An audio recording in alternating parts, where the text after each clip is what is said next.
बात महंगाई की है। पहले परिवार का एक व्यक्ति कमाता था और पूरे घर का पेट भर जाता था। अब वह बात कहाँ। अब घर भर कमाता है फिर भी भूखे का भूखा। उस लोटे का पैंदा अब नहीं रहा जिसे रोज नदी में डुबोकर भर कर लाते थे और पूरे घर की प्यास बुझ जाती थी। अब वह भरते ही लुढ़क जाता है, बह जाता है पानी। घर परिवार तो दूर, वह खुद की प्यास भी नहीं बुझा पाता। क्या दिन थे वो जब 515 रुपये के स्केल में 875 रुपये सैलरी बनती थी। एक स्कूटर भी होता था, अपना घर भी, बच्चों की शादी के लिए एक आध प्लाट की जुगाड़ भी रहती ही थी।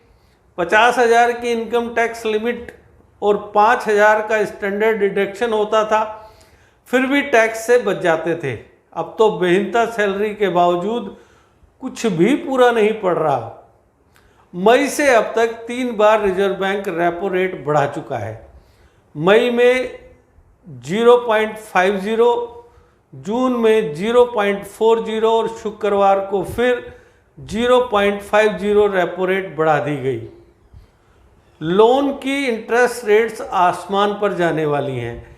ईएमआई पर जीवन चलाने के लिए इस जमाने में कहना चाहिए कि पूरा जीवन ही महंगा होने जा रहा है।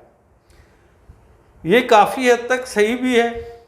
इससे डिपॉजिट पर इंटरेस्ट की रेट्स भी बढ़ेंगी और लोगों को फ़ायदा होगा, लेकिन हमारा लापरवाह लिजलिजा सिस्टम यह होने नहीं देता। रिजर्व बैंक द्वारा जो भी बदलाव किए जाते हैं, सभी बैंक लोन पर लेने वाले इंटरेस्ट तो तत्काल बढ़ा देते हैं, लेकिन डिपॉजिट पर इंटरेस्ट बढ़ाने का नाम तक नहीं लेते।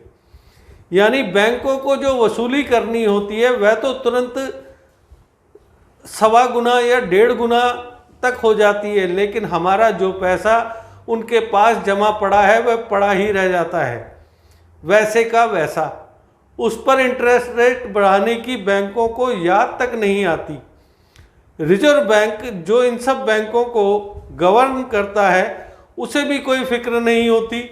आखिर जो लोग बैंकों में पैसा रखे हुए हैं उन्होंने क्या कोई अपराध किया है? अगर नहीं तो जिस फुर्ती से लोन पर इंटरेस्ट बढ़ाया जाता है, डिपॉजिट पर इंटरेस्ट बढ़ाने में भी वही फुर्ती क्यों नहीं दिखाई जाती?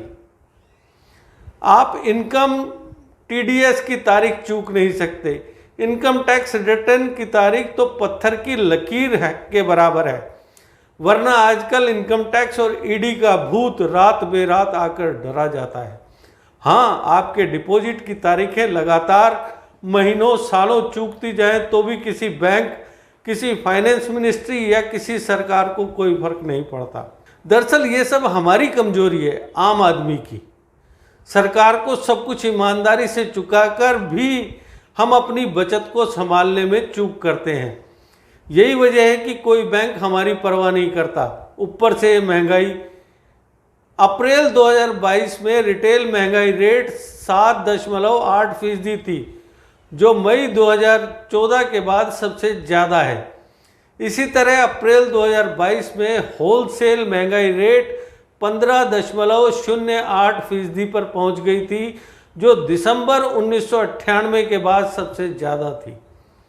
हालांकि पेट्रोल डीजल पर टैक्स कम करने, सोयाबीन सनफ्लावर ऑयल पर इंपोर्ट ड्यूटी घटाने और विमानन ईंधन सस्ता करने से महंगाई के आंकड़े नीचे आने की तो उम्मीद है, लेकिन रिजर्व बैंक के कदमों से ऐसे संकेत कम ही मिलते नजर आ रहे हैं।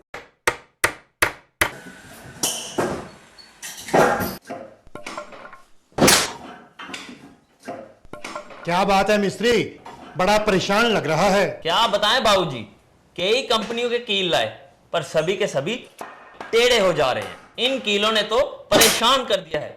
परेशानी दूर करनी है तो आरके इंडस्ट्रीज के स्ट्राइक ब्रांड के कील और कब्जे ही उपयोग करो, जो देते हैं मजबूती की गारंटी। तो चले फिर स्ट्राइक ब्रांड के कील लेने। बिल्कुल, चलो। स्ट्राइक ब्रांड लगाओगे तो मजबूती पाओगे और परेशानी को भी भगाओगे।